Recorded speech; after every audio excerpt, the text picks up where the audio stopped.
irmãos, graça e paz, amém? Mais uma semana o Senhor está nos concedendo. Nós fazemos parte de um grupo privilegiado, né? Que estamos aqui começando mais uma semana louvando e adorando ao Senhor. Não sei quantos de vocês acompanharam recentemente aquele massacre em... Não estou falando do atentado terrorista, não. Desse massacre de cristãos mesmo, num país aí da África. Não, foi no Níger, não. Outro país agora, milhares de cristãos mortos. E a reportagem é a seguinte, que quando há um atentado desse, em que morreram aí alguns membros do jornal em Paris, fazendo essa charge, não sei quantos vocês viram. Claro que nós repudiamos qualquer ato terrorista, mas, irmãos, a imprensa precisa rever esses conceitos dela, que elas estão abusando da liberdade que tem para poder ofender as pessoas. Não sei quantos de vocês viram as charges do jornal. Vocês viram? Então foram charges ofensivas mesmo, não só ao islamismo, mas ao cristianismo e ao judaísmo. Então eles estão abusando. É claro que nós não aprovamos um ato terrorista como aquele, mas a gente tem que aprender que tudo tem limite, até a liberdade tem limite, né? Então a gente não pode usar. Por isso que Paulo fala, não use da liberdade, né, para dar vazão à carne. Não, a liberdade começa a se transformar em libertinagem. Então nós fazemos parte de um grupo seleto, privilegiado, que pode iniciar a semana louvando ao Senhor. Essa semana, na quarta-feira passada, eu estava visitando um jovem e uma criança ao mesmo tempo. Jovem porque já tem 19 anos, criança porque tem a mente assim de uma criança, não é? Tinha fraturado o tornozelo e depois de alguns dias no hospital foi contraído uma pneumonia e estava lá os pais angustiados com aquela criança, né? E com certeza eles devem, se tudo correr bem, a gente vai orar por ele ainda, se tudo correr bem, deve sair de alta amanhã, né? Então com certeza os pais gostariam de estar na casa do Senhor para louvar o Senhor, e nós temos esse privilégio de estar aqui, né, irmãos? Nem sempre a gente valoriza, mas é algo especial, uma bênção de Deus para nós. Vamos ficar de pé, queridos? Eu quero iniciar com a leitura de 3 versículos que diz assim: rendei graças ao Senhor, porque Ele é bom, e a sua misericórdia dura para sempre. E aí o salmista vai mais além e diz assim: muitas graças darei ao Senhor com os meus lábios, louvá-lo-ei no meio da multidão, porque Ele se põe à direita do pobre para o livrar dos que julgam a alma. Muitas graças darei ao Senhor com os meus lábios, louvá-lo-ei no meio da multidão. Quer dizer, alguém que não tinha receio de poder levantar a sua voz e exaltar o nome do Senhor. É um privilégio para nós. Deus, nós te damos graças pelo alto privilégio que temos, ó Deus, de podermos nos reunir na noite desse dia na tua casa para o louvor do teu nome. Ó Deus, tu sabes, ó Pai, que muitas vezes as preocupações do dia nos privam de te louvarmos e adorarmos como o Senhor merece ser louvado e adorado. Mas nós te pedimos agora, em nome de Jesus, que tu purifiques a nossa mente, que tu purifiques o nosso coração, que tu purifiques os nossos lábios, para que do nosso interior possa fluir, ó Deus, um louvor que seja agradável a ti. Ó Deus, que o Senhor nesta noite seja adorado como o Senhor requer dos teus filhos, uma adoração que seja feita, prestada a ti, em espírito e em verdade, para louvor e glória do teu nome, em nome de Jesus. Aleluia, amém. Vamos louvar o Senhor cantando esses cânticos, irmãos.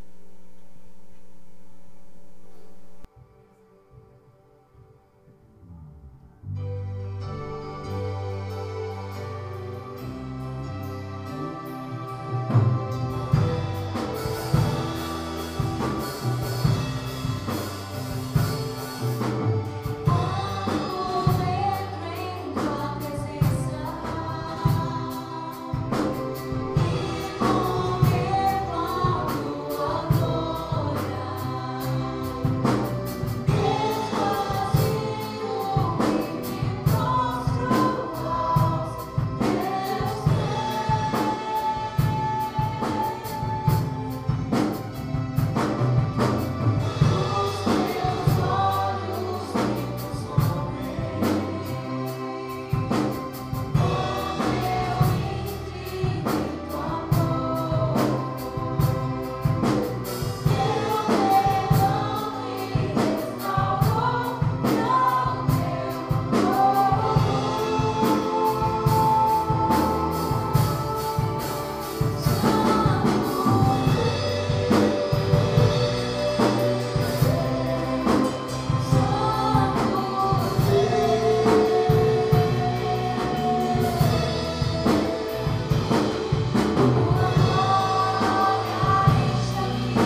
comer desse culto. Essa semana, na quarta-feira, eu visitei o Daniel, filho de um casal amigo nosso, com 19 anos, mas é um garoto especial, sofreu um acidente, está internado no hospital, detectado ainda com pneumonia, e os pais têm passado um momento difícil. Eu gostaria que nós levantássemos um clamor, uma intercessão em favor do Daniel. Se há alguém que está enfermo entre nós e quer receber uma oração também, que venha aqui à frente. Ou você que nos acompanha via internet, onde você estiver, Deus pode tocar você onde você estiver. Quero chamar o pastor Valério, que vem aqui à frente, para fazer essa oração de intercessão em favor do Daniel e daqueles. Talvez entrou alguém aqui hoje com uma situação difícil, delicada, um problema que o aflige, seja como for. Você pode, nesse instante, se incluir entre aqueles que vão receber essa oração. Vamos levantar os nossos olhos para os céus e o nosso coração, abrir e clamar ao Senhor em favor do Daniel. Senhor Deus, Pai, nós viemos entregar, Senhor Deus, as nossas vidas nessa hora, Senhor Deus. Nós viemos, Senhor Deus, como igreja, Senhor Deus, colocar, Senhor Deus, o Teu Filho, Senhor Deus, nas Tuas mãos, Senhor Deus. Nós sabemos que nós não podemos fazer nada, mas nós conhecemos um Deus Todo-Poderoso, que tudo pode fazer, Pai. Nessa hora, em concordância com a Tua igreja, Pai, nós colocamos a vida nesse Teu Filho, Pai. E nós sabemos que o Senhor tem grandes planos na vida, Senhor Deus, daquele homem, Pai. E nós declaramos o poder, Senhor Deus, que ressuscitou Jesus Cristo naquela cruz, Senhor Deus. Nós declaramos o mesmo poder, Senhor Deus, atuando na vida daquele homem, Senhor Deus. E nós declaramos, Senhor Deus, aquele homem se levantando em Ti, Pai. Nós declaramos que todas as enfermidades, Senhor Deus, o Senhor, Pai, foi depositado naquela cruz. O Senhor morreu por essas enfermidades. E para que nós tenhamos vida com abundância, Pai. E nós declaramos, Senhor Deus, o poder restaurador, Pai. Vem levantar aquele homem, Senhor Deus. Que aquele homem possa contar testemunhos que o Deus Todo-Poderoso agiu em favor dele, Pai. E que ele, Senhor Deus, nunca possa calar, Senhor Deus. Que ele possa pregar a Tua palavra. Vem mais dada uma oportunidade àquele homem, Senhor Deus. Restaura, Pai, o corpo físico. Restaura, Senhor Deus, a alma. Faz um trabalho completo, Pai. Nós declaramos o poder de Deus em nome de Jesus, restaurando aquele homem. Nós já Te agradecemos, porque o Senhor é fiel. O Senhor guarda os seus, Pai. Nós declaramos a bênção do Senhor sobre aquele homem, Pai. Em nome de Jesus, nós Te agradecemos, Senhor. Amém. Os irmãos podem sentar. Queridos, estou no boletim, coloquei no boletim aí, não sei se os irmãos separaram, duas coisas que eu estou destacando. A primeira é o nosso mutirão dia 31, último dia desse mês, dia 31, se ser no sábado que vem, no outro. Estou pedindo aos irmãos que separem esse dia para nos ajudar. Temos algumas coisas para fazermos aqui, algumas pequenas reformas, colocar algumas coisas em ordem que nós precisamos. E uma semana antes eu vou estar colocando, fazendo uma lista, uma relação daquelas coisas que nós precisamos fazer aqui na igreja. Entre elas, pintar, fazer algumas pequenas alterações aqui, algumas reforminhas ali, e colocar em ordem algumas outras coisas que não precisam ser colocadas em ordem. E vai ser importante que você coopere e contribua. Então nós fazemos isso pelo menos uma e no máximo 2 vezes por ano.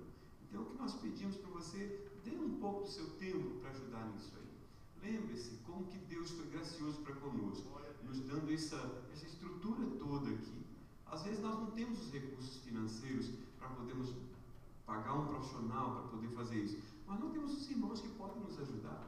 Veja bem, quanta gente gostaria de ter uma estrutura como essa que nós temos, e no entanto Deus já colocou nas nossas mãos assim, de graça. Então, eu gostaria que a gente conservasse isso que Deus nos deu. Deus às vezes nem sempre dá o recurso financeiro, mas dá os recursos materiais para a gente fazer, não é? Então eu acho que o mais importante nós temos, que é a mão de obra, as pessoas que trabalham, que podem fazer. Então eu vou contar com a sua cooperação aí, no dia 31 às 8 horas da manhã. É verdade que no volta do meio-dia a gente tem sempre um engasga-gato para poder fortalecer os irmãos. Então há um almoço especial, que a gente faz nesse dia, para a gente ter um tempo de comunhão também. E nesse meio tempo sempre um cafezinho com biscoitinho, PC. É uma coisa que faz bem. Então no dia 31, agenda essa data, para eu saber depois que eu posso contar com você. Porque no final, na outra semana, eu já quero saber exatamente com quantas pessoas eu vou poder contar para saber o que eu vou poder fazer aqui, porque eu vou depender da quantidade de pessoas que eu vou ter nas mãos para poder fazer o que eu preciso fazer. Se eu tiver 2 pessoas, eu sei o que eu vou fazer com 2 pessoas e com a qualidade que elas podem fazer. Se eu tiver 5, eu vou saber, eu vou ter trabalho para 5. Então eu preciso exatamente saber disso. Então você tem mais uma semana para dizer: Senhor, eu quero cooperar nesse trabalho aí, pastor, põe meu nome aí, tá bom? A outra coisa que está no boletim é: se você gostaria de ter um culto na sua casa, talvez aí na sexta-feira ou o dia que for mais conveniente para você, nos procure depois. Diga: pastor, eu gostaria de realizar um culto na minha casa, né? E a gente vai agendar o dia e depois publicar no boletim e realizar esse culto aí na sua casa. Combinado assim? Já que nós estamos aqui com algumas pendências aqui, eu mesmo vou estar marcando o culto, a visita do lar. Dessa semana vai ser na casa da Dona Gina e do Tom, tá bom? Então a gente vai estar visitando vocês lá e orando com vocês lá essa semana, sem a preocupação de fazer aquele peixe, tá? Ok, queremos dar as boas-vindas, né? O Lincoln, a Marieta, esse jovem casal aqui. Nem dá para pensar que é o pai do André, né? Esse que é irmão mais velho, mas é o pai do André, irmãos. Né? Bem-vindo, Lincoln, bem-vindo, Marieta. Ao lado do Ricardinho, que é uma jovem também. Daniela, bem-vinda, Daniela, Deus te abençoe. Daniela, Deus abençoe você. Pastor Valério, Fabilene, a Vitória e a Esther. Deus abençoe vocês. O Beto, bem-vindo, Betão. Bom vê-lo, viu? Ele fez falta aí, né? O Beto é cidadão assim, de Mendes Pentel e daqui da Flórida por uns dias, né? Mais ou menos, né? Bom revê-lo, André. Bom tê-lo aqui conosco. Eu quero ler um texto da Palavra de Deus.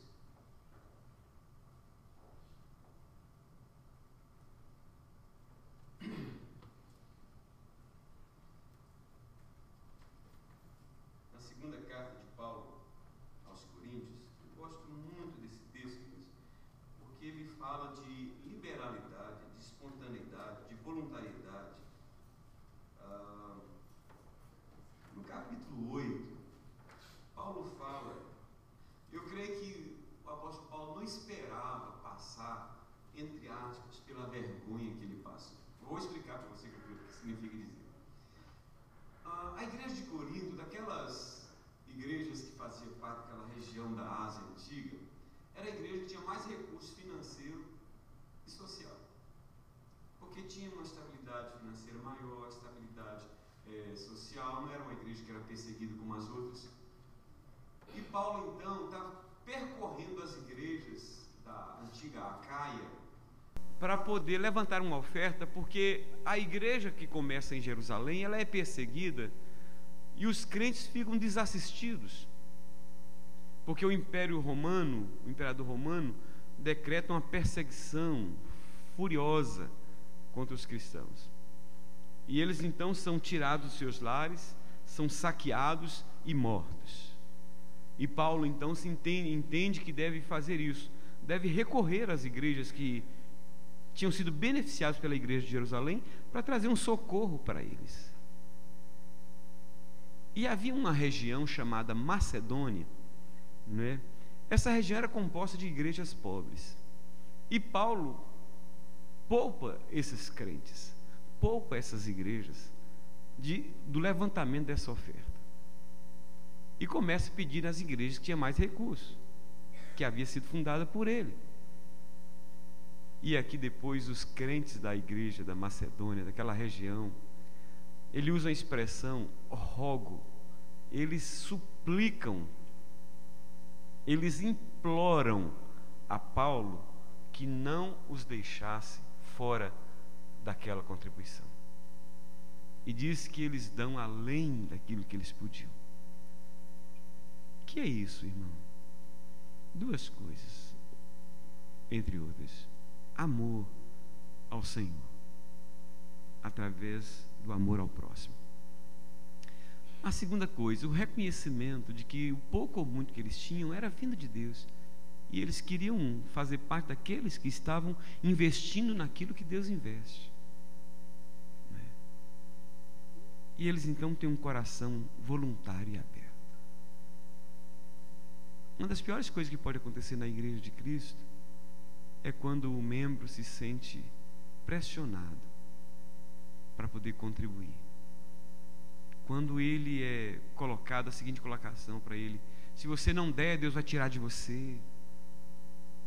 Se você não entregar o dízimo, Deus vai pesar a mão.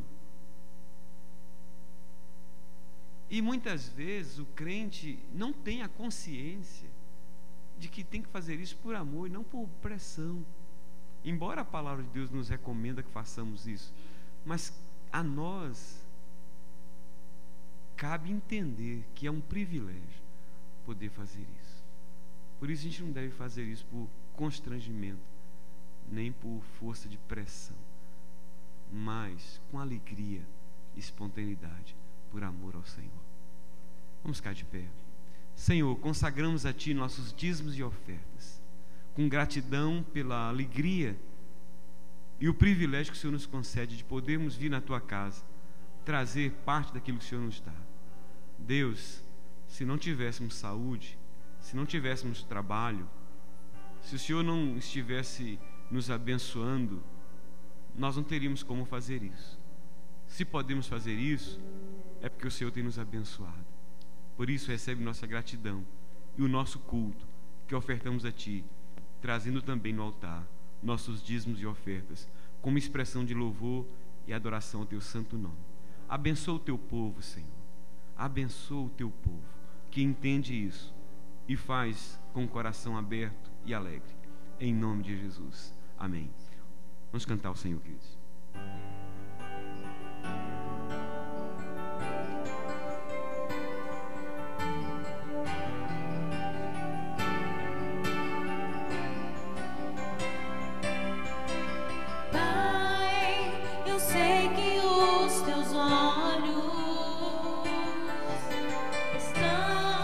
Sobre a terra procurar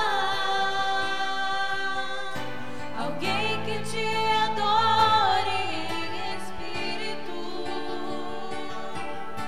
alguém que te adore em verdade.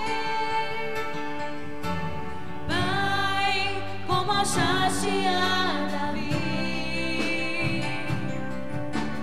vem e derrama sobre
sentar. Queria chamar aqui a Vitória. Queria que a Elisa, eu a convidei para cantar essa música porque eu achei a voz da Vitória tão suave, e essa música que tem sido tocada nesses últimos tempos, aí não sei quantos de vocês conhecem, Ocean. Gostaria que a Elisa só desse uma palhinha assim, só rapidinho, um resumo da música em português, a letra. Você fala rapidinho antes dela cantar, para a gente poder, para aqueles que talvez não tenham domínio do inglês, só para saber o que essa letra fala, como que essa letra é linda desse cuidado de Deus para conosco.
pedacinho. Eu clamarei pelo teu nome e manterei meus olhos acima das ondas. Quando o oceano subir em minha alma, repousará no teu conforto, pois sou teu e tu és meu. Espírito, leva-me até onde a minha confiança não tenha limites, e deixe andar sobre as águas onde quer que tu me chames. Me leve mais fundo do que meus pés pudessem um dia chegar. A minha fé será feita mais forte na presença do meu Salvador. Linda, né? Que letra linda. E a música cantada também, muito bonitinha. Queridos, eu quero compartilhar com vocês hoje a palavra baseada no Evangelho de Mateus, capítulo 3. Vou ler versos 1 e 2. Em seguida lerei capítulo 4, versos 12 em diante. Primeiro, Evangelho segundo escreveu Mateus, capítulo 3, versos 1 e 2.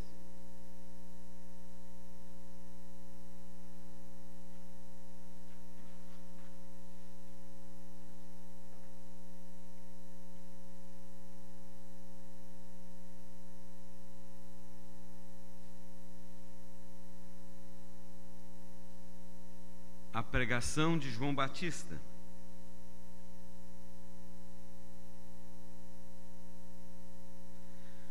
Senhor, eu confesso e declaro diante de Ti e dos irmãos aqui que eu necessito da Tua assistência, da cobertura e da direção, da unção do Espírito Santo do Senhor na ministração da Tua palavra, que ela encontre lugar em nosso coração e produza o efeito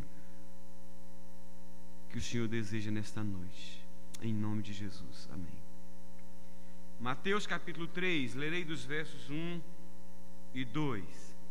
Naqueles dias apareceu João Batista pregando no deserto da Judeia e dizia: arrependei-vos, porque está próximo o reino dos céus. No capítulo 4, nos versos 12, diz assim: ouvindo, porém, Jesus que João fora preso, retirou-se para a Galileia e, deixando Nazaré, foi morar em Cafarnaum, situada à beira-mar, nos confins de Zebulon e Naftali, para que se cumprisse o que fora dito por intermédio do profeta Isaías: terra de Zebulon, terra de Naftali, caminho do mar, além do Jordão, Galileia dos gentios. O povo que jazia em trevas viu grande luz, e aos que viviam na região da sombra da morte, resplandeceu-lhes a luz. Daí por diante passou Jesus a pregar e dizer: arrependei-vos, porque está próximo o reino dos céus. Que Deus aplique a sua palavra ao nosso coração, amém, queridos? Irmãos, do começo ao fim da Bíblia, nós encontramos Deus chamando os pecadores ao arrependimento, começando com Adão até o fim. Sempre Deus vindo ao encontro do homem e chamando-o ao arrependimento. João Batista, Jesus, o apóstolo Pedro, os demais apóstolos, todos iniciaram os seus ministérios chamando os pecadores ao arrependimento, chamando os homens ao arrependimento. Se o arrependimento é mencionado do começo ao fim da Bíblia, algum valor ele deve ter e algum benefício ele deve trazer ao que se arrepende, porque do contrário, a Bíblia não daria tanta importância, tanto valor ao arrependimento. O texto que nós lemos nos fala que João Batista inicia o seu ministério assim. Em seguida, o texto nos declara que Jesus inicia o seu ministério assim. No capítulo 3 e 4 de Atos, o escritor diz que o apóstolo Pedro inicia o seu ministério assim, chamando os homens ao arrependimento.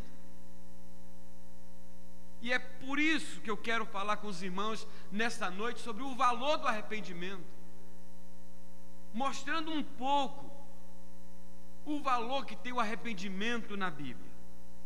Pela quantidade de vezes que o homem, que o pecador é chamado ao arrependimento na Bíblia, nós poderíamos passar aqui uma boa parte da noite falando sobre esse assunto.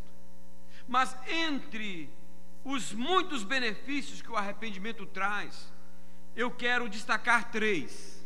Primeiro, o arrependimento nos leva ao perdão de Deus. O arrependimento nos leva ao perdão de Deus. Queridos, depois de pregar uma contundente mensagem denunciando o pecado do seu povo, o apóstolo Pedro concluiu a sua mensagem com a seguinte exortação: arrependei-vos, pois, e convertei-vos, para que sejam cancelados os vossos pecados, a fim que da presença do Senhor venham tempos de refrigério. Atos 3, 19 e 20. Arrependei-vos, pois, e convertei-vos, para que sejam cancelados os vossos pecados, a fim de que da presença do Senhor venham tempos de refrigério.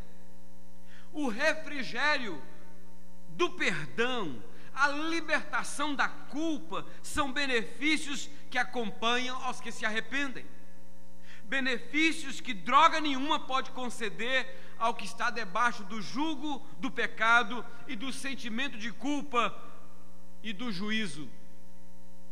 O pecado é uma dívida que o homem contrai com Deus, que só pode ser quitada, que só pode ser paga, que só pode ser cancelada mediante o perdão que o próprio Deus nos oferece em Jesus. E o arrependimento é a mão que nos leva a Deus, é o meio através do qual nós chegamos a Deus. O rei Davi nos dá a entender no Salmo 32 que depois que ele adulterou com a mulher do seu comandante, Urias, ele tentou conviver com esse pecado como se nada tivesse acontecido. Mas quanto mais o tempo passava, mais ele sentiu o peso da culpa. Daí a razão dele dizer: enquanto eu calei os meus pecados, envelheceram os meus ossos pelos meus constantes gemidos, porque a tua mão pesava dia e noite sobre mim, e o meu vigor se tornou em sequidão de estio. Ele sentia como se os seus ossos estivessem ficando doentes, estivessem se esmigalhando, esfarelando, por causa do peso da culpa. E isso foi o que aconteceu com Davi enquanto ele manteve oculto o seu pecado.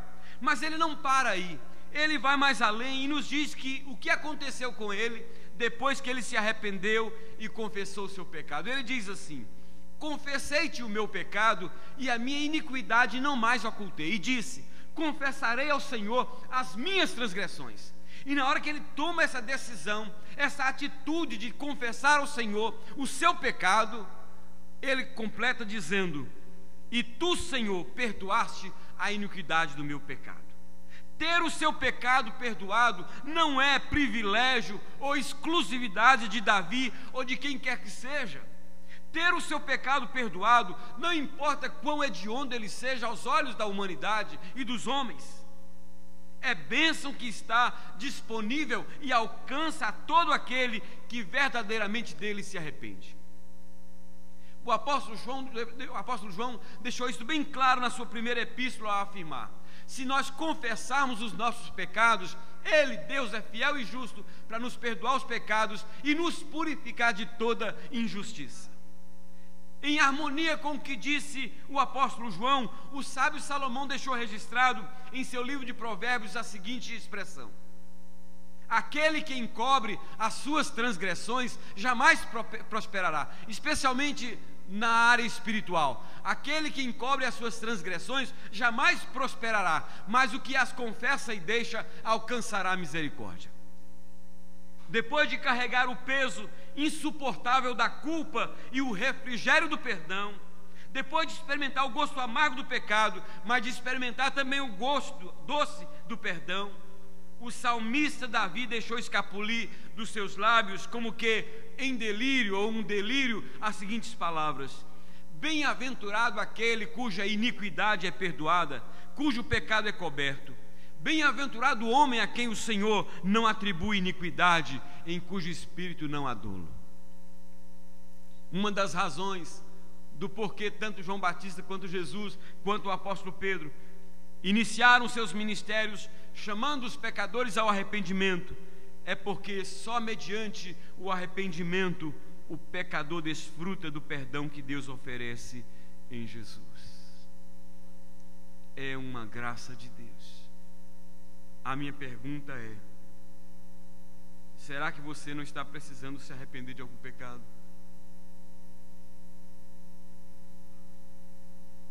Especialmente no meio evangélico, costuma-se pensar que pecado tem nome e cabe numa mão, não mais que uma mão: adultério, roubo, homicídio, uns outros poucos pecados que cabem numa mão. Mas pecado é mais do que isso, querido. Pecado é mais do que isso. Tem gente que diz: a Bíblia fala, condena a idolatria, e eu não sou um idólatra. Será que não? Talvez você não tenha um altar na sua casa de um ídolo ou de uma imagem, como a Bíblia condena, mas talvez você tenha um altar no seu coração a quem você presta culto. Hoje em dia é muito comum, especialmente no meio das mulheres e agora também entre os homens, se prestar culto ao corpo. Tem muito crente cultuando o corpo. Haja visto que muitas vezes, para se vir à igreja, muitas vezes se gasta muito mais tempo se preparando para se embelezar do que preparar o seu espírito para prestar um culto a Deus. Outros cultuam o dinheiro. Eu poderia passar muito tempo aqui. Quando Deus não ocupa o lugar central no nosso coração, isso também é pecado. Eu não vou aqui dizer o que é e o que não é pecado, mas talvez nós tenhamos que nos arrepender de algo, querido, que tem nos afastado do Senhor. Pecado é tudo que nos afasta de Deus. O valor do arrependimento.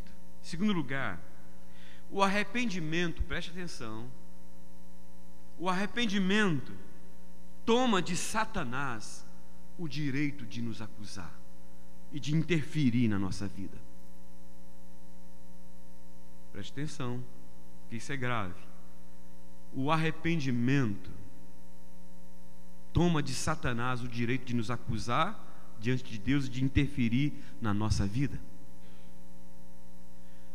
O apóstolo João descreveu assim a queda de Satanás e a ameaça que ele representa para o homem nas seguintes palavras, no seu livro de Revelação, o livro do Apocalipse.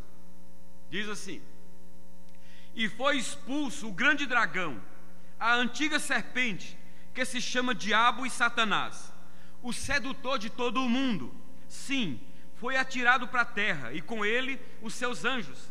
Então ouvi grande voz do céu proclamando: agora veio a salvação, o poder, o reino do nosso Deus e a autoridade do seu Cristo, pois foi expulso o acusador dos nossos irmãos, o mesmo que os acusa de dia e de noite diante do nosso Deus. O mesmo que os acusa de dia e de noite diante do nosso Deus. Qual o nome do ser maligno mencionado por João, que foi precipitado para a terra depois da sua queda? O apóstolo João usa dois nomes, a saber, Satanás, que significa opositor, e diabo, que significa acusador, falando da mesma pessoa, mas com funções distintas. Fala de Satanás, que é o que se opõe, e fala de o diabo, que é aquele que acusa. Para entendermos o que eu estou querendo dizer para os irmãos, eu quero recorrer a dois exemplos. Me acompanhe, não se distraia, porque isso é muito importante. Dois exemplos. O primeiro exemplo é o exemplo de Jó, que muitos de vocês, ou se não todos, conhecem. Eu vou ler o texto que diz assim: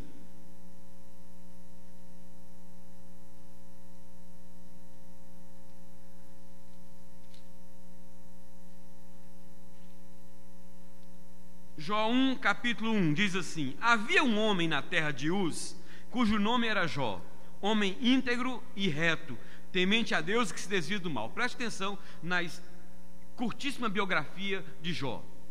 Um homem íntegro e reto, temente a Deus, se desviava do mal. Essa é a descrição da vida de Jó. Verso 6 diz assim: no dia em que os filhos de Deus vieram apresentar-se perante o Senhor, veio também Satanás entre eles. Então perguntou o Senhor a Satanás: de onde vens? Satanás respondeu ao Senhor e disse: de rodear a terra e passear por ela. Perguntou ainda o Senhor a Satanás: observaste o meu servo Jó? Porque ninguém há na terra semelhante a ele, homem íntegro e reto, temente a Deus, que se desvia do mal. Então respondeu Satanás ao Senhor: porventura Jó em vão teme a Deus? Acaso não o cercaste com o sebe, com uma cerca, a ele, a sua casa e a tudo quanto tem? A obra de suas mãos abençoaste, e os seus bens se multiplicaram na terra. Estende, porém, a mão e toca-lhe em tudo quanto tem, e verás se não blasfema de ti, na tua ou contra ti, na tua face.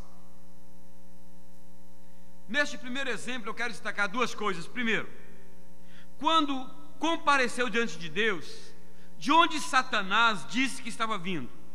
Ele estava vindo de rodear a terra e passear por ela. Embora a expressão passear por ela, o Lincoln está passeando aqui, o Lincoln não quer saber de outra coisa a não ser comer, beber e dormir e andar por aí. Isso é passear. Esse termo usado aqui para Satanás, tem nenhuma comparação, usado de Satanás, não é esse de passear, é de perambular por ela, é de circundar a ela, é de andar por ela.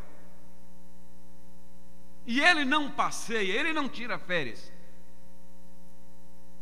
Então ele está circundando toda a terra, ele está percorrendo toda a terra. Sabe por quê? Você entende a resposta que Satanás dá ou deu para Deus? Sabe como é que você entende? Considerando o que o apóstolo João disse que ele faz, ou seja, acusa os irmãos dia e noite. Nessa de percorrer a terra, ele não é onipresente, mas ele tem um terço dos anjos consigo.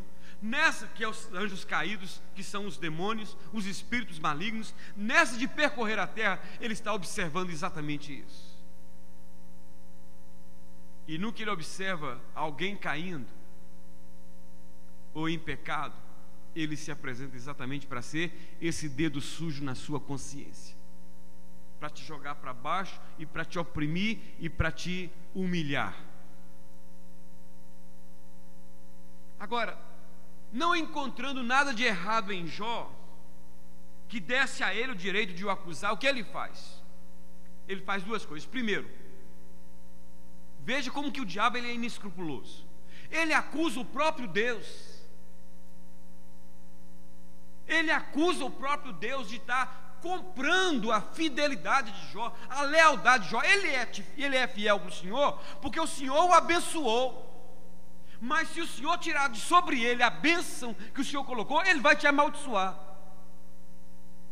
Em segundo lugar, ele diz que Jó só era fiel a Deus porque Jó era uma pessoa que era rico das bênçãos de Deus. Olha como o diabo é sujo. Agora, se ele fez isso com Jó, que a Bíblia fala que era um homem íntegro, reto, temente a Deus, que se desviava do mal, o que ele não pode estar fazendo comigo e com você? Que talvez não temos a mesma integridade que Jó. Se ele teve coragem de acusar Jó diante de Deus, a quem Deus havia declarado que ele era homem íntegro, reto e temente a Deus, para você ver com quem você está lidando. Um segundo exemplo para você entender um pouco do que eu estou falando. O exemplo de um homem chamado Josué, não é aquele Josué, o espião da terra prometida, é um outro Josué que é um sumo sacerdote no Velho Testamento, já no livro, o último livro da Bíblia de Zacarias, um dos últimos livros da Bíblia, que é Zacarias. Preste atenção na leitura deste texto, porque você vai entender agora o que eu estou realmente falando. Zacarias capítulo 3, acompanhe a leitura, ainda que você possa acompanhar apenas ouvindo, diz assim: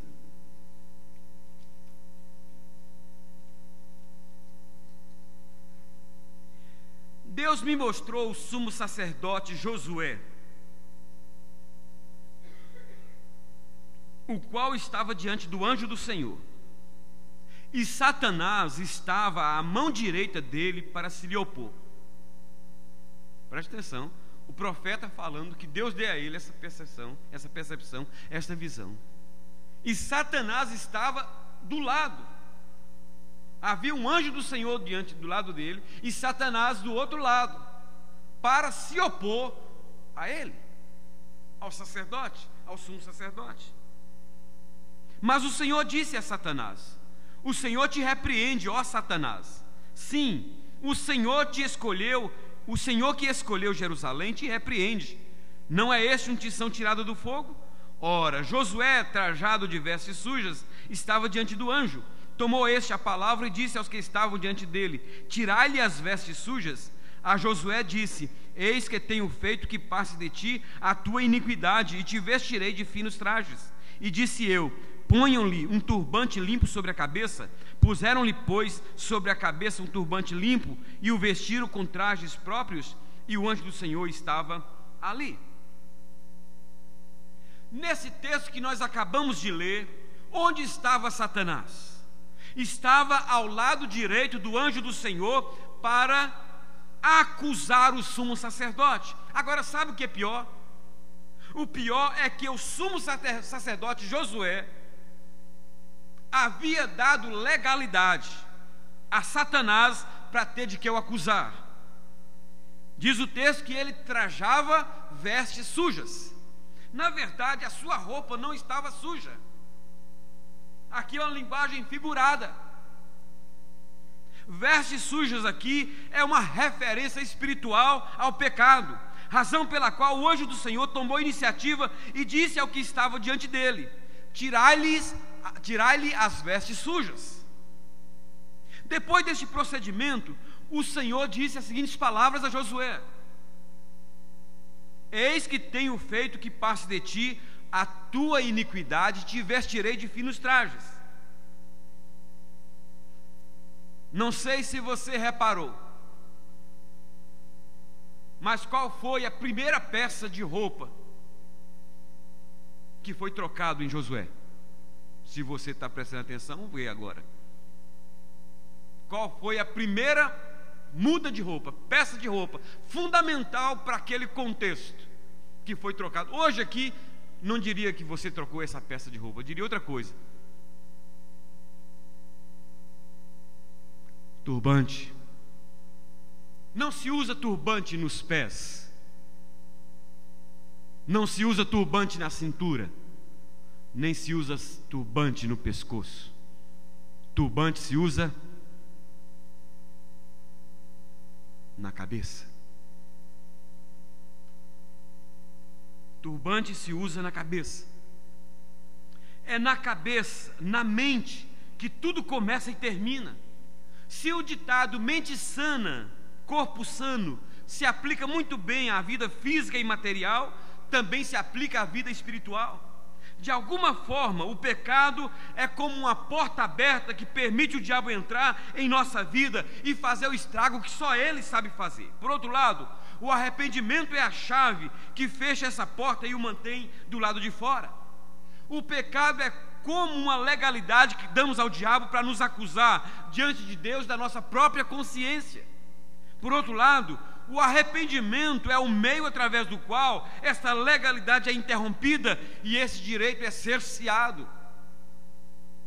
Outra razão do porquê tanto João Batista, quanto Jesus, quanto o apóstolo Pedro e os demais apóstolos iniciaram seus ministérios chamando os pecadores ao arrependimento, é porque só mediante o arrependimento e o perdão dos seus pecados o pecador interrompe a legalidade que o diabo adquire para agir na sua vida.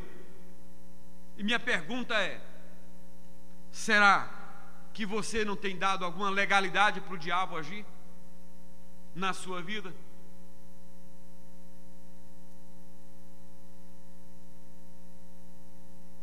Será que você não está precisando se arrepender de algum pecado?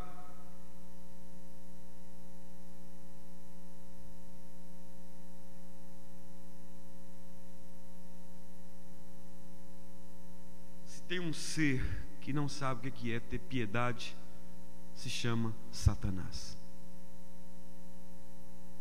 Uma das piores cenas que eu já vi na minha vida, nesses 30 anos de ministério, foi a cena de uma possessão demoníaca de uma criança.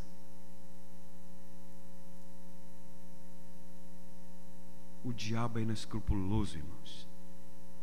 Jesus fala de um fato em que um garoto, um filho, uma criança, era possessa por um espírito maligno e o diabo jogava no fogo e na água.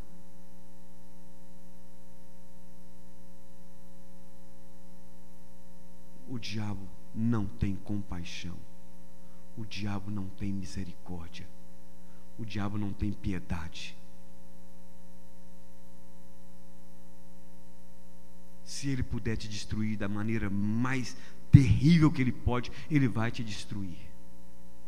Não dê legalidade ao diabo. Se você está precisando se arrepender de algum pecado, se arrependa, porque o arrependimento é o que interrompe a legalidade do diabo na nossa vida. O pecado é o que alimenta e o fortalece na nossa vida.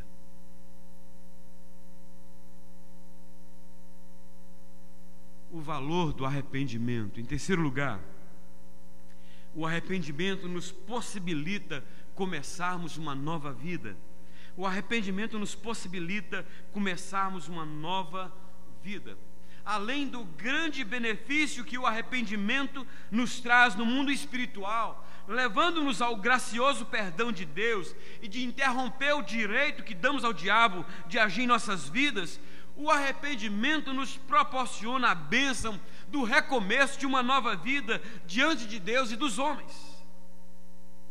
Por ser uma nação ímpia e perversa, Deus resolveu dar fim aos moradores da cidade de Nínive.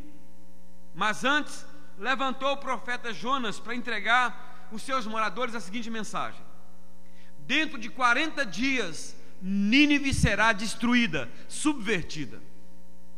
Esta foi a mensagem que Deus mandou o profeta Jonas entregar aos moradores da cidade de Nínive.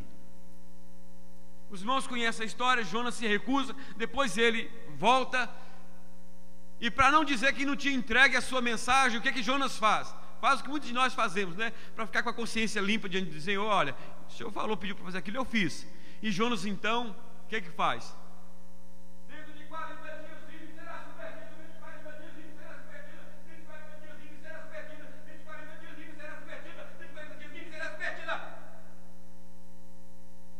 Só que ele quebrou a cara, porque o povo entendeu a mensagem. O povo entendeu a mensagem e o povo se arrependeu. O povo se arrependeu. E quando o rei ouviu esta mensagem, o rei se arrependeu e conclamou todos os seus moradores que se arrependessem, para que não recaísse sobre eles o castigo que estava por vir. E estas foram as palavras do rei: quem sabe se voltará Deus e se arrependerá e se apartará do furor da sua ira, de sorte que não pereçamos. Irmãos, veja bem, embora Nínive fosse uma cidade pagã, mas era vizinha de Israel. Eles já conheciam, tinham ouvido falar sobre esse Deus que é justo, que é juiz, mas de um Deus que é de amor, que é misericórdia. E quando Jonas prega aquela mensagem, dizendo que dentro de 40 dias Nínive seria subvertida, ele chega e diz assim: olha, vamos nos arrepender, nós precisamos nos arrepender.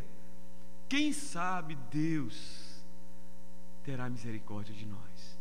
Às vezes eu fico pensando, irmãos, que este homem que não tinha o temor de Deus, que não era chamado crente, às vezes tem atitude, às vezes mais coerente com as dos crentes. Tem crente duvidando se será que Deus vai me perdoar? Mas eu já pequei, eu já pedi perdão para Ele uma vez, mas será que Ele vai me perdoar? Eu não quero incomodar Deus, eu não quero. Oh, querido, que isso? Quem você acha que é Deus? Você acha que você vai cansar Deus quando você chega para Ele e pede perdão? Você o aborrece quando você fica com o seu pecado, sem querer procurar a Ele. Ao ver a atitude do rei e do povo se humilhando e se arrependendo dos seus erros e dos seus pecados, Deus não trouxe sobre eles o mal que estava planejando trazer, e esta foi a reação de Deus diante da atitude daquele povo.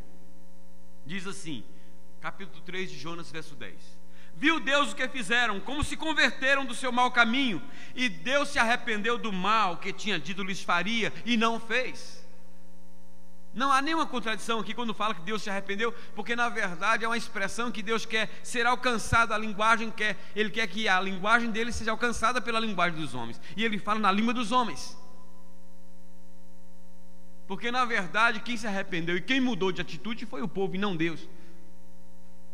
Porque se o povo tivesse permanecido na sua dureza de coração, o castigo teria vindo, só não veio porque houve mudança de atitude, de comportamento. Só não houve porque houve arrependimento. Agora, queridos, o que Deus fez com Nínive, Deus estava disposto a fazer com Israel antes do cativeiro babilônico, mas infelizmente não houve em Israel a mesma atitude que houve no rei e nos moradores de Nínive. Ouça com atenção o que disse o profeta Jeremias a esse respeito. Diz assim: assim diz o Senhor: põe-te no átrio da casa do Senhor.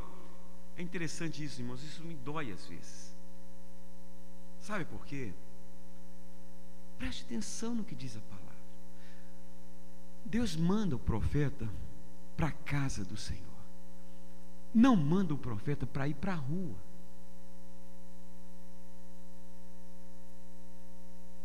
Isso não é duro, queridos? Sabe por quê? Porque muitas vezes as pessoas mais endurecidas estão dentro da casa do Senhor. É muito fácil nós endurecermos o coração dentro da igreja, irmãos. É por isso que muitas vezes o evangelho tem sido envergonhado por muitos crentes. E Deus, vendo exatamente isso, fala com Jeremias: não quero que você vá para a praça, não quero que você vá para as ruas, não quero que você vá para os cantos, eu quero que você vá lá para a igreja, lá no pátio, coloca no meio do pátio, e diga para aqueles que estão indo me adorar, me cultuar, que eles precisam ouvir essa mensagem. Que mensagem que é? Dize a todas as cidades de Judá que vêm adorar a casa do Senhor. Pode ser que ouçam e se convertam. Então me arrependerei do mal que intento fazer-lhes por causa da maldade das suas ações. Era um povo que continuava buscando a Deus, continuava adorando a Deus, mas com um coração duro, fechado, com um coração longe do Senhor. É possível isso? É possível, irmãos. É possível nós estarmos aqui adorando a Deus, mas muitas vezes com o coração longe do Senhor, com o coração duro de pecado, cheio de amargura, de ódio, de ressentimento, cheio de inveja, cheio de cobiça nos olhos, cheio de atitudes pecaminosas não abandonadas. O que iria acontecer com o povo de Israel caso ele se arrependesse e se convertesse dos seus maus caminhos? Além de não ser levado para o cativeiro babilônico, ele teria a chance de recomeçar ou de começar uma nova vida sob a bênção e a aprovação de Deus. Agora, alguém disse acertadamente que o arrependimento não vai mudar o seu passado, mas pode transformar o seu futuro. É verdade. Oh, irmãos, se eu briguei com a minha mulher, eu não, naquele momento de nervosismo, de aborrecimento, eu disse umas palavras que machucaram o coração dela. Oh, irmãos, eu me arrependi terrivelmente de ter dito isso para ela. Agora, só que o meu arrependimento não vai mudar, já passou, eu já ofendi, eu já entristeci profundamente. Mas se é sincero o meu arrependimento, pode mudar a minha relação com ela daqui para frente. Porque se eu não me arrependo e peço perdão para ela, pode ser que ela não vai conseguir conviver com essa mágoa por muito tempo e vai acabar em divórcio, em separação. Mas se eu me arrependo e peço perdão a ela e procuro mudar de atitude para com ela, isso pode ser perdoado e nossa vida pode durar muito tempo. Você está conseguindo entender? O arrependimento não vai mudar o seu passado, mas pode transformar o seu futuro. Quando o filho pródigo se arrependeu do seu pecado, ainda que esse arrependimento tenha sido sincero e verdadeiro, ele não mudou em nada o que ele fez no passado ao seu pai, mas mudou o seu futuro. Aquele arrependimento não tirou do coração do pai a dor que o pai sentiu por todo aquele tempo que o filho fez a ele, provocou nele. Mas no dia em que ele se arrependeu, o seu futuro foi mudado, começando com a vida presente. Aquele que estava destinado a viver amargurado, agora vivia alegre e feliz. Aquele que estava destinado a viver com o coração cheio de remorso, agora vivia perdoado e sem o peso da culpa. Aquele que estava destinado a viver solitário e isolado, agora vivia em família. Aquele que estava destinado a conviver com os porcos, agora se deleitava nos finos manjares da casa paterna. Tudo por causa de um arrependimento. Amados, o arrependimento fez do apóstolo Pedro um grande pregador e ganhador de almas para Jesus. Mas a falta de arrependimento levou Judas ao suicídio. O arrependimento levou Maria Madalena a ser uma seguidora de Jesus. A falta de arrependimento levou Simão a ser um crítico de Jesus. Depois de negar Jesus, o arrependimento levou Tomé a se reintegrar ao colégio apostólico. Depois de trair Jesus, por falta de arrependimento, Judas se isolou e tirou a própria vida. O arrependimento levou Zaqueu a mudar de vida e se aproximar de Deus. A falta de arrependimento levou os religiosos da época a ficarem com os corações ainda mais endurecidos e se distanciarem ainda mais de Deus. O arrependimento levou Paulo, um perseguidor da igreja, a ser um fervoroso pregador do evangelho. A falta de arrependimento tem levado muitos frequentadores de igreja a negar o evangelho. Muito bem disse certo pensador: para se arrepender de alguma coisa, é preciso se sentir pecador. Porém, há pessoas que se julgam perfeitas, mas pecam e não se dão conta disso. Irmãos, é duro, muitas vezes, quando nós olhamos para nós mesmos e ficamos a perguntar: de que eu tenho que me arrepender? A maior insanidade espiritual que alguém pode demonstrar ter é quando ela olha para si mesma e não encontra de que se arrepender. É um sinal de que essa pessoa está muito mal espiritualmente. Quando eu olho para mim mesmo e pelo fato de não adulterar, não matar, não roubar, alguma coisa desses pecados que os evangélicos resolveram destacar, e fico procurando, não fiz nada disso, e não encontro de que me arrepender, eu falo: meu Deus, eu estou muito mal espiritualmente, tem misericórdia de mim, me perdoa por não achar em que eu estou pecando, por achar que estou bem. Outra razão do porquê tanto João Batista, quanto Jesus, quanto o apóstolo Pedro e os demais apóstolos iniciaram seus ministérios chamando os pecadores ao arrependimento, é porque só mediante o arrependimento e o perdão dos seus pecados, o pecador tem a chance de começar uma nova vida, especialmente diante de Deus. Será que você não está precisando se arrepender de algum pecado? Eu quero concluir a mensagem dessa noite.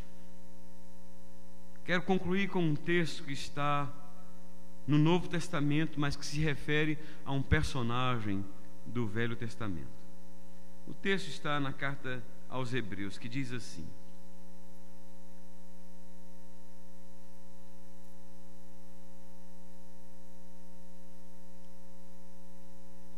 nem haja algum impuro ou profano entre vós, como foi Esaú, o qual, por um repasto, por um prato de comida, vendeu o seu direito de primogenitura.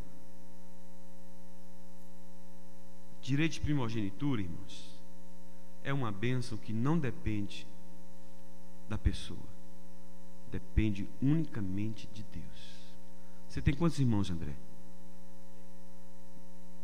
O outro cá, 2. Você é o mais velho? E você, André? É. Quantos irmãos você tem?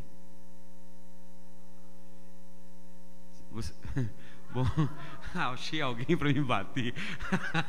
Eu tenho 10, a Jandira tem 14. É por isso que ele ficou meio pensativo, que ele estava contando, que ele tinha perdido a conta depois que veio para os Estados Unidos, perdeu a conta. Não é?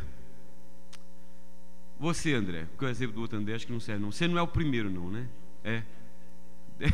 Tá certo. Você definitivamente não serve para o meu exemplo. Esse outro André aqui serve para o meu exemplo. Você pediu para nascer primeiro? Você fez alguma coisa para você nascer primeiro? Não, fez nada. Aprove a Deus que da família dele ele fosse o primeiro filho. Assim aconteceu com Esaú e Jacó. Esaú foi o primeiro. Nascer primeiro nem sempre é boa coisa, né, minha filha? Às vezes é, mas nem sempre é, né?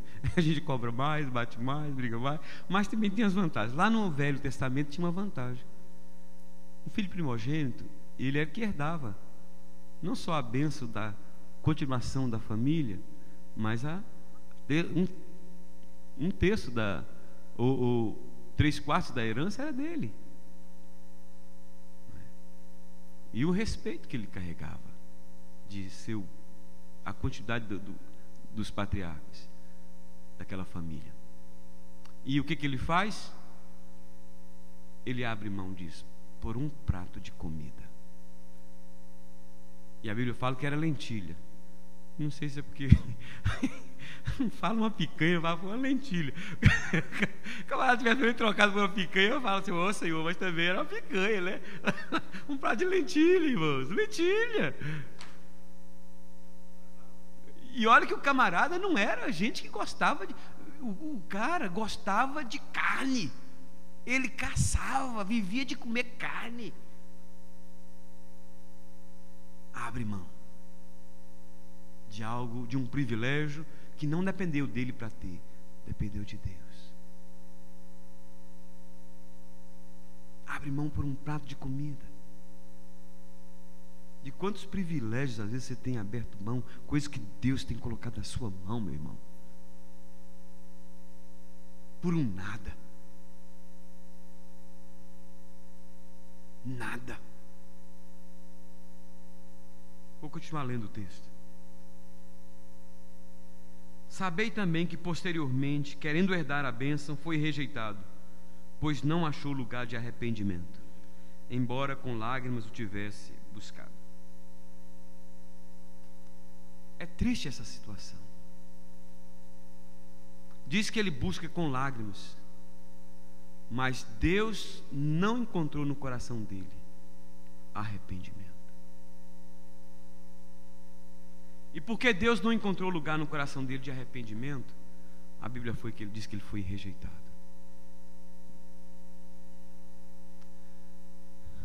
O valor do arrependimento. Existe, eu poderia passar muito tempo, talvez numa outra mensagem eu dei sequência a essa, mas hoje eu quero parar por aqui. O valor do arrependimento. O arrependimento nos leva ao perdão de Deus. O arrependimento tira de Satanás o direito de nos acusar diante de Deus. O arrependimento nos dá a bênção e o privilégio de começarmos uma nova vida. Meu irmão, minha irmã, você que nos acompanha via internet, se você está precisando de se arrepender de algo, você não precisa nem vir aqui à frente, porque nem sempre vir aqui à frente quer dizer alguma coisa, às vezes significa muito, mas o mais importante é que o seu coração se dobre diante do Senhor e diga: Senhor, me perdoa, eu estou arrependido disso que eu fiz, me perdoa.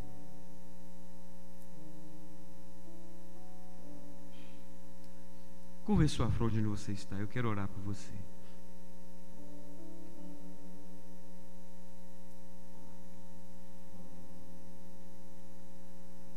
Senhor,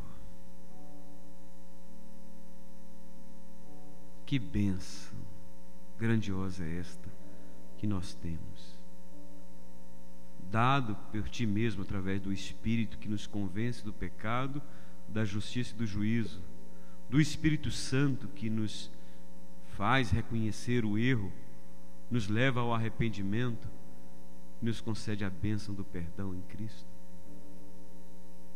Ó Deus amado,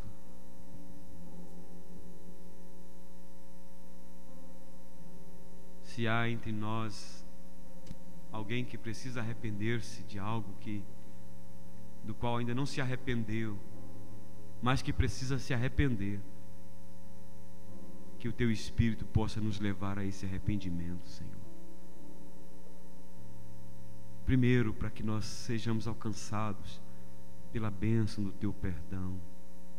Segundo, para que o diabo não ache legalidade nessa falta de arrependimento e interfira na nossa vida. E terceiro, para que nós possamos começar uma nova vida diante do Senhor e dos homens. Que bênção, louvado seja o Teu nome, Pai. Que neste momento agora o Senhor esteja contemplando corações arrependidos se rendendo diante de Ti. Em nome de Jesus. Amém. Vamos cantar, querido. Quero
fala exatamente sobre isso.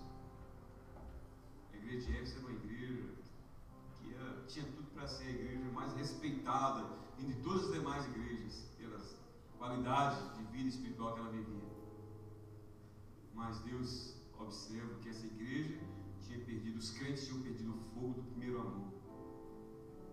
E Deus fala: arrepende, arrepende. Hoje, grande parte dos crentes estão satisfeitos com a vida, a vidinha que está vivendo. E Deus está dizendo: você precisa mudar de vida, você precisa se arrepender, você precisa sentir de novo o calor e o fogo do meu espírito no seu coração. Oh Senhor, acende, ó Deus, inflama de novo. Leva-nos, ó Deus, ao arrependimento, por muitas vezes estarmos vivendo, ó Deus, longe daquele primeiro amor que um dia vivemos. Aviva as nossas vidas, ó Pai. Aviva a Tua igreja nesses dias, ó Deus,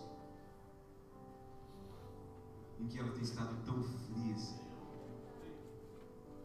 Oh Jesus, visita-nos com a Tua graça, com o Teu poder. Que a graça maravilhosa do nosso amado Senhor e Salvador Jesus Cristo, o amor de Deus, nosso eterno Pai, a doce comunhão, a consolação, o poder do Espírito Santo seja sobre todos nós, irmãos, sobre todo o povo de Deus na face da terra, hoje e para sempre. Amém e amém. Aleluia. O culto vai continuar no salão social.